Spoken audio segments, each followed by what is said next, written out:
So this is what we do using alpha conversion. So here what I'm converting is this 1, 2, 3, 4 data I'm trying to convert into internal format of SAP, and then I want to specify the width, like how many characters. Like let's say for GL account or scanner we have 10 character field, right? But in input I get only 8 characters, let's say, and I want to convert it into internal format. So this is how I can change it. If I specify the width accordingly, it will add LPAD.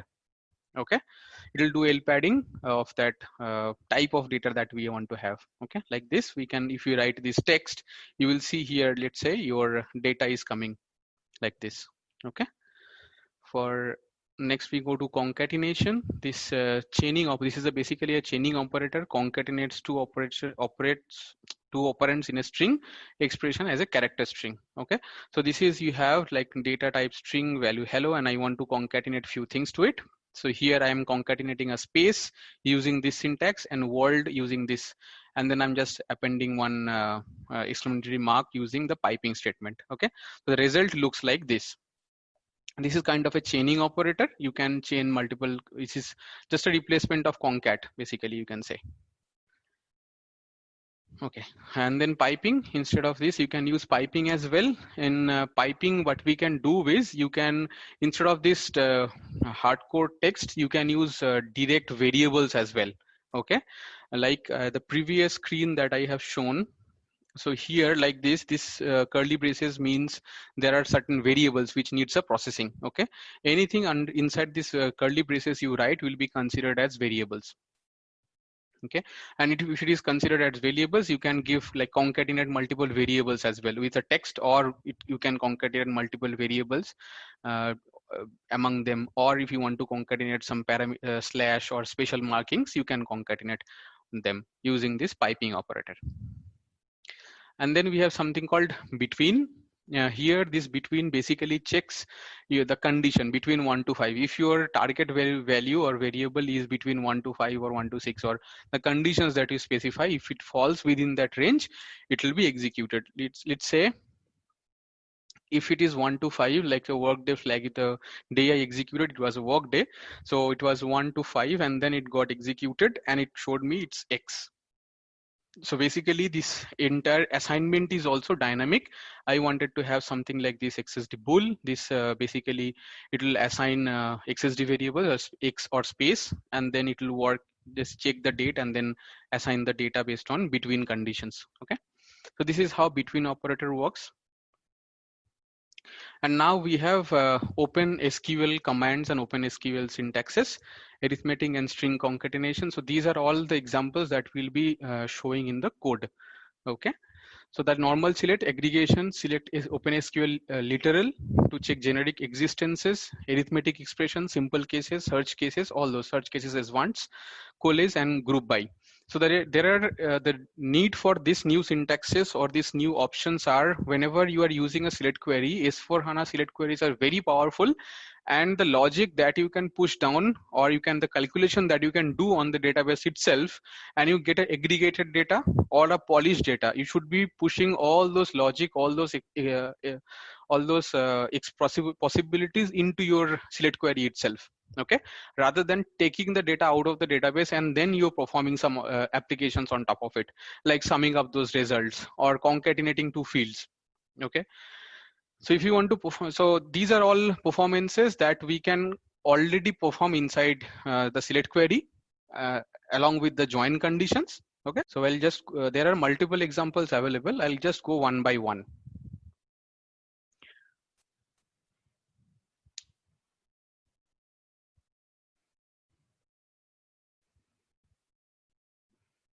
Okay. Okay, so this is one more syntax here. Basically, I'm using, I'm creating an internal table, and I'm just appending some values to it, and then I'm just trying to see based on, I'm just trying to see what are the group by. Basically, this group by syntax I'm using in a loop, which will give me unique groups. Okay, so I can create based on unique groups some processing. If I'm using without numbers, basically I'm trying to have some reference of that field assigned into route group 2. Okay, and then I can see what kind of data is being displayed. This is the group by inside a loop, not inside a select query. Okay, so if you have, like example, I have routes here R001 and R003. These two are unique routes, and I wanted to do some processing by grouping all those routes. If I have to do that, I can write this logic. I can write this group by logic. Okay. So now what happens if I use this group by logic? I'll just, here what I'm doing, I'm just trying to get the distinct routes based on the data that I have. If I just execute it, the first query that we'll see, first result, you see, this is the R001 and R003. So basically whatever the data we had in our internal table, it was grouped by the route, and it was the result that I wanted to have is displayed here. Okay. Okay. Then let's see the expressions, the select queries that we have here. One of the example, this is where conditions, and then I have inner join, and based on certain conditions we have written. Okay. So here you have something called group by. Okay. So basically I'm grouping by the data based on EBELN and EBELP. Okay. Purchase order number, and purchase order item. So like that I want to display, and then I want to display certain results, inner side loop and outer side loop. These are for explanation purpose, like which line is executed, outer loop for outer loop that I'm processing, and then we have something called inner loop. Okay. So if I just execute this, you will see.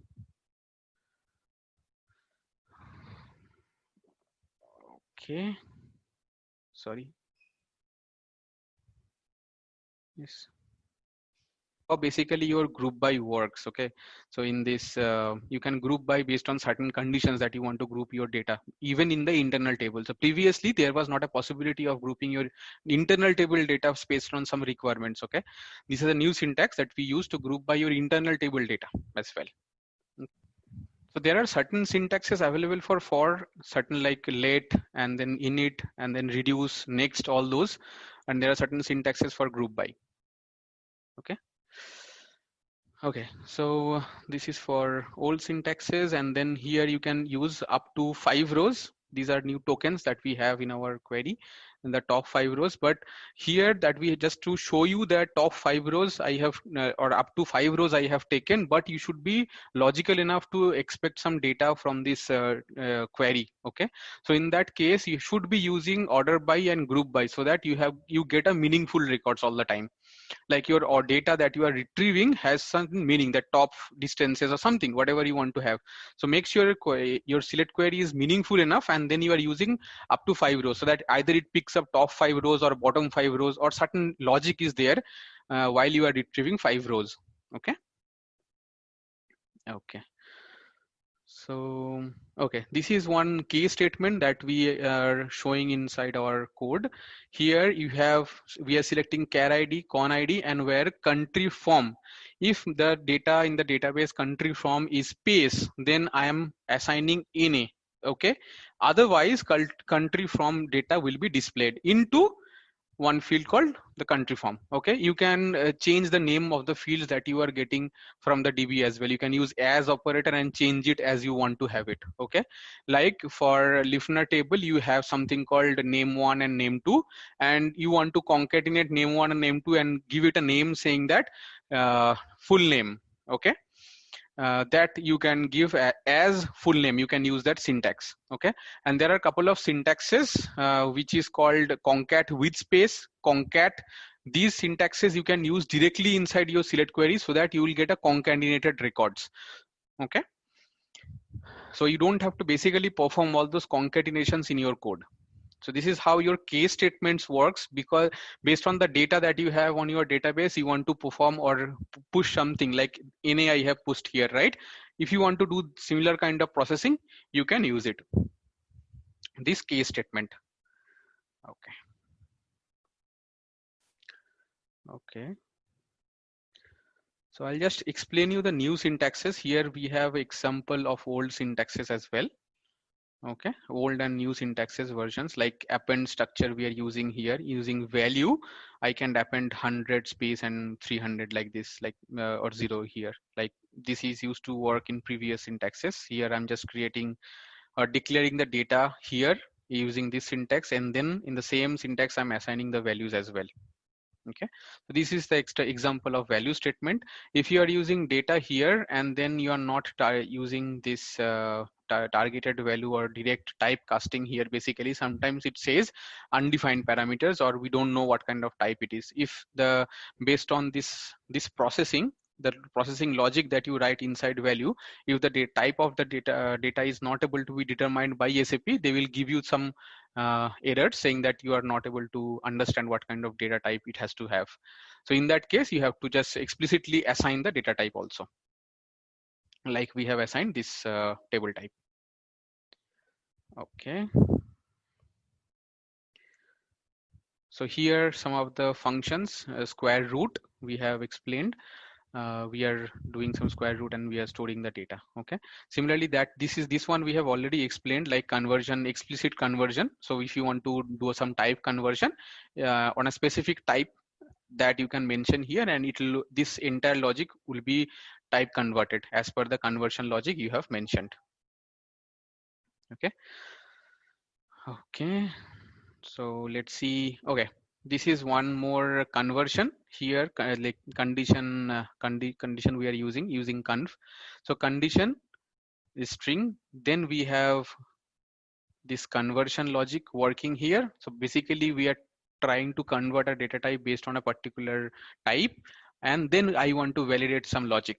Okay, so if all these conditions are satisfied, then I am just ISO and AM, these are the processing logic. So when is the condition, if the condition is satisfied, and then I want to process something or I want to populate some data. Okay, basically, so if you want to populate some data, that comes after your then. And if none of the logic is getting executed, you have something called else condition. Okay, so else, then that means here none of my conditions that I have mentioned are satisfied, so this is my fallback criteria. So anything that does not satisfy all those criteria, it will come down and say it is my no idea. That means it's a fallback criteria that I have used. Similarly, here I'm using switch condition. Here you can see there is a dynamic declaration I have given, because it doesn't specifically need to be defined, as it can be defined based on the conditions I have written here. So when the SCI language is E, then it is English, otherwise D, then it is German, and then otherwise it is other. So this is basically the case statement that we have. We have converted it into a switch statement. In case statement, there are multiple conditions, right? We have to write the multiple executable lines are also there. In this, we have only one executable line, and the entire processing is done using this one single line. Okay. So here also the table expressions are modified like this. Even we can have something called default value, and then we can assign some values here also. Okay, field 1, field 2, field 3, whatever the values I want to specify for all those fields, I can specify. Okay, and here it is like index, and here I'm just specifying the values. Okay, so like I'm accessing certain values right here. So here I can also access certain fields, certain values if I want to mention. Here in this I have field, where field is equal to 200. So basically I want to check if field 1 is 200 somewhere, that I want to use it. Okay, so it will be executed on that particular. So basically I'm just checking if any field which I have has a value called 200. If not, it will not be, you will not find any result for it. Okay, so instead of read table, you can use this syntaxes as well. Okay, so here you have something called lines itab. Basically how many lines are there in that index table, we'll get it. And then I have a condition column here. So basically this condition will tell me that this matching condition 2000. So basically field to 2000 is my third row. So it will have the index line 3. Okay, so here we have something called a filter. So let's say you want to filter certain criteria based on some internal table, you have some data, and you want to put some filtered data in your some second internal table or a polished internal table. Then you can use this filter criteria. Basically this will get the data instead of loop and based on certain conditions inside if, and then you append to that internal table. Instead of that, you can use something called filter, and this filter will assign the values directly to this based on the certain conditions that is matching here. Okay, so this is your filter conditions. And here we can mention default space, or we can give if there is no value. Let's say if my condition here, which I want to read from this internal table, is not satisfied, then I'm specifying default space. Otherwise, I can mention instead of default space, I can mention optional. That means even if there is no data found, let it be, it should be initial. Okay, you can mention another keyword also you can use called optional. Okay, if you want space, you can mention space. If you want optional, you can just say it's optional. We know values will be assigned to that internal table, and it will not raise any runtime error as well. Okay, so that you don't need to use a try and catch. Okay, so here again I have explained the reduce statement in a descriptive manner. You can use reduce standalone as well, which will basically you want to club some information that it can be done using this. So reduce generally we use inside a for loop with some expressions like next, init, let. So what happens, all your loop conditional processing is getting processed in that for loop. Okay. Okay, so now let's see what is let. If let x is equal to 3, this is what I am assigning, and then what I am doing using this, I am just multiplying this field with 3. So this is what let works on, basically to assign some values to it, left hand side and RHS, and then it works like that. Okay. Okay, similarly here we have mentioned something called base. This base means you already have some data in itab underscore index 3, and on top of that you want to add certain values. Basically you want to append rows. Okay, if you want to do that without hampering anything data record that we have already in the table, you use a syntax called base. If you use base, all the existing records will be there as is, and then on top of that this new row will be added. Okay. Okay, let's see, string. These are all string operation, concatenate and string operation, which I have shown in the example also. Okay, so all these string operations like reverse, to upper, to lower, all these things works. Reverse, you want to convert a string in a reverse order. Okay, so that reverse you can use. Then to upper and to lower, you want to make a string uppercase, or you want to make a store lowercase. You can use this tokens as well. Okay. Okay, so these are alpha conversions. This is alpha in, and similarly that I have shown in the example, this is something else called alpha out. You can also use this alpha in and alpha out, and the data will be converted accordingly. Okay, this is the example for between. Here you have something XSD pull, and then you have this information. Okay, so this is how your basic logic works. Most of the code is like you can understand from this logic.